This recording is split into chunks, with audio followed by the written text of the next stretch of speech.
প্রকাশিত হয়ে গেছে পাকিস্তান সুপার লিগের সূচি। উদ্বোধনী ম্যাচে মাঠে নামবেন দুই বাংলাদেশি।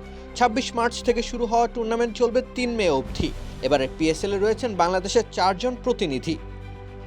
লাহোরের গাদ্দাফি স্টেডিয়ামে পর্দা উঠবে একাদশ পাকিস্তান সুপার লিগের। প্রথম ম্যাচে মুখোমুখি হবে লাহোর কালান্দার্স ও নবাগত হায়দ্রাবাদ কিংসম্যান। গত আসরে এই লাহোর কালান্দার্সে ছিলেন ৩ জন বাংলাদেশি, এবার আছেন ২ জন। বহুল আলোচিত মুস্তাফিজুর রহমানকে সরাসরি চুক্তিতে দলে ফিরিয়েছে লাহোর। এছাড়া নিলাম থেকে পারভেজ হোসেন ইমনকে ক্রয় করে ফ্র্যাঞ্চাইজিটি।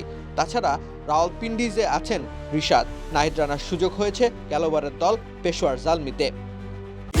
ছোটদের সাথে আনন্দের সুযোগ, বড়রাও করে উপভোগ। Multi chips, super crunchy, super fun. ২৮ March মুখোমুখি হবেন নাহিদ ও রিশাদ। সেটাই দুই বাংলাদেশির প্রথম এনকাউন্টার। এরপর ১১ এপ্রিল নাহিদ রানার পেশোয়ারের লড়াই হবে মুস্তাফিজের লাহোর কালান্দার্সের বিপক্ষে।